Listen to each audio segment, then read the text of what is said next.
This is the image of an Apple store that the company wants you to see. Masses of customers hungry for the latest product. Knowledgeable young staffers eager to serve them. A mad rush to be among the first to buy a brilliant new device. Lately, however, that positive image is being tarnished by stories of customers being wildly overcharged for repairs in Apple stores. We decided to use a hidden camera to verify many reports that Apple customers are often told their malfunctioning computers are not worth fixing, even when minor repairs could remedy the problem. How are you? I have an appointment at 2:30. Come with me. Our team came to a Toronto Apple store with a MacBook computer that had a common problem. The screen had stopped working. It's like very dim when I try to turn it on. Okay, so what I'll do is I'll jump out the back and have a look on the inside. Sure.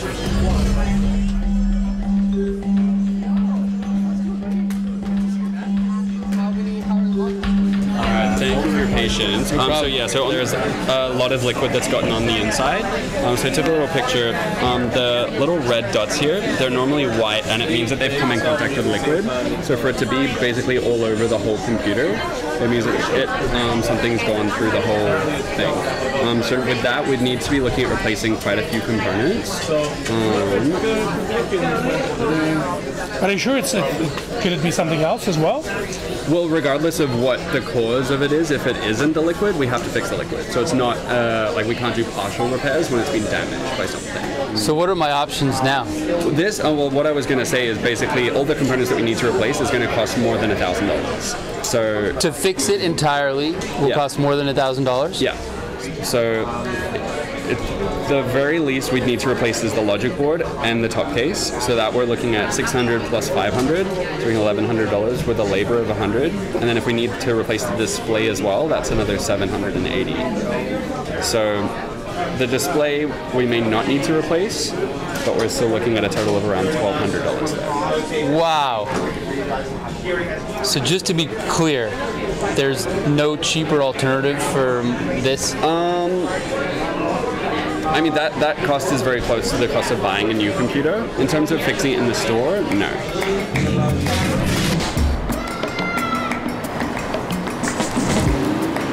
Many Apple customers have shared similar experiences, and so we decided to double-check the diagnosis. On First Avenue in Manhattan, there is a small computer repair store run by Louis Rossman. He started fixing computers in college and now makes YouTube videos teaching people how to repair complex items. Overall, Apple tries to get you to purchase a new device instead of repair your old one. His videos often draw millions of views. We brought him the computer that the Apple Store in Toronto said was not worth fixing. Have a seat. So this is a MacBook Pro that the Apple Store said would cost $1,200 to fix and wasn't worth doing. All right, let's take a look and see if that's true. See, you can see the Apple logo there? Mm-hmm. Yeah, and watch, if I take a light and I put it through there, you'll actually be able to see everything on the screen. So this is my microscope light. And when I put it right through here, you can see that there's a cursor there and that it's moving. So most of the screen is working properly. It's just that the backlight is not working. Right. This could be either due to a bad screen, a bad motherboard, bad cable. We'll figure that out once we open it up. Okay.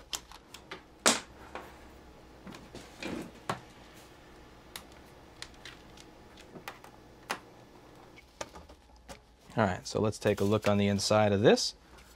Now, this is where the screen is going to connect to the computer. Okay. So the first thing I'd want to do is examine that area of it to see what it looks like. See the pin that's sticking out? Okay. So that pin is actually most likely the pin for the backlight. And as you can see, it's probably not making contact because it's bent outwards. And I got my set of tweezers over here, and I'm just going to try to push that back into the slot and try to get it back into its groove so that when I re-plug in the connector, it'll work. At the Apple Store, they suggested this was water damage. Well, you can see that there are water indicators that have turned red, so that's why they got that idea, and they're by the battery. So this is a water indicator, and these turn red when they see liquid. However, the thing here is that these not only turn red when they see liquid, they also turn red anytime there's humidity. So if you have this in a very humid room, all of these sensors will turn even if you've never spilled liquid on the machine. All right, so let's plug this back in and hope for the best. All right, as you can see, we've got an apple and we have a light. So it fixed. Yeah, now... That took you like 1.5 minutes? Maybe. So if I walked in off the street with this problem, what would you charge for the repair you just did? If somebody wanted me to just bend the pin back, I wouldn't charge them for that. I would say, I'm going to rework your original cable. That may not last long term, but here, it's free. If they wanted us to replace the cable, depending on the model, anywhere from $75 to $150, depending on the difficulty of opening that model. But something like this we wouldn't charge for, and 99% of the time, just bending the pin back, it'll allow it to last until the end of the life of the computer. We asked Apple to respond to this incident. It's going to cost more than $1,000. To fix it entirely will cost more than $1,000? Yeah. And to the widespread allegations of similar corporate behavior. They declined to provide a spokesman, but issued a statement claiming their customers are best served by Apple's certified experts using genuine parts. They denied systematically overestimating repair costs. How often do people show up here with the Apple store telling them it can't be fixed or it's too expensive to fix? Somewhere between 10 and 30 times a day. No kidding. Yeah. I'd like Apple to change by acknowledging that if they're not willing to do certain jobs, maybe somebody else would.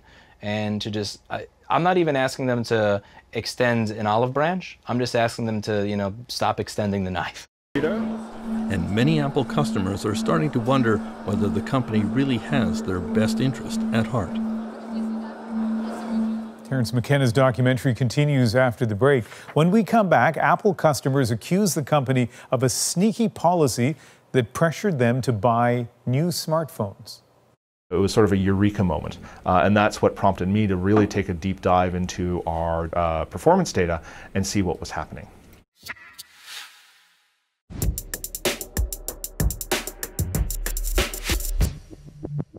After an incident last winter, Apple faced a fresh allegation. Customers suspected the company had a policy designed to pressure them into buying new smartphones. Here's Terence McKenna with part 2 of tonight's documentary. One night last December, at the office of a Toronto software firm called Primate Labs, founder John Poole was trying to solve a mystery. His company sells an application called Geekbench that millions of customers use to analyze the performance of their cell phones and computers. His customers were complaining that their Apple iPhones were suddenly running a lot slower, and they wanted to know why. My wife just offhand mentioned that her iPhone 6S felt slow, and the numbers that we got out of it were significantly lower than what I'd expect from a phone like that, to the point where I didn't believe it was happening. Then he noticed an anonymous post on the internet telling people, if your iPhone's slow, replace the battery. It was sort of a eureka moment, and that's what prompted me to really take a deep dive into our database of performance data and see what was happening. Poole plotted the performance of millions of iPhones on a graph. The performance of many phones was cut down after the latest operating system upgrade from Apple. John Poole published his findings, which amounted to a scientific accusation that Apple headquarters in Cupertino, California, was intentionally slowing down customers' phones without telling them. To his surprise, the company quickly admitted it, but insisted they were doing nothing wrong. Well, meanwhile, we're awaiting a decision to see whether Apple will face a class action lawsuit. After it admitted to slowing down older iPhones. The tech giant says it's done to save battery life. Apple's admission that it was intentionally slowing down the performance of older iPhones triggered news reports around the world. Forum Reddit complained their iPhones were running slow. It looked like a case of planned obsolescence, an effort to pressure consumers into buying new products when they didn't have to. But Apple CEO Tim Cook denied it. We always focus on the user experience. So at the heart of any decision that we make is the user. There has been an international upsurge in anger from Apple customers. At this demonstration in Paris, Apple is portrayed as the evil empire, accused of tax evasion and cheating customers. France has moved to make planned obsolescence a crime and has placed Apple under formal investigation.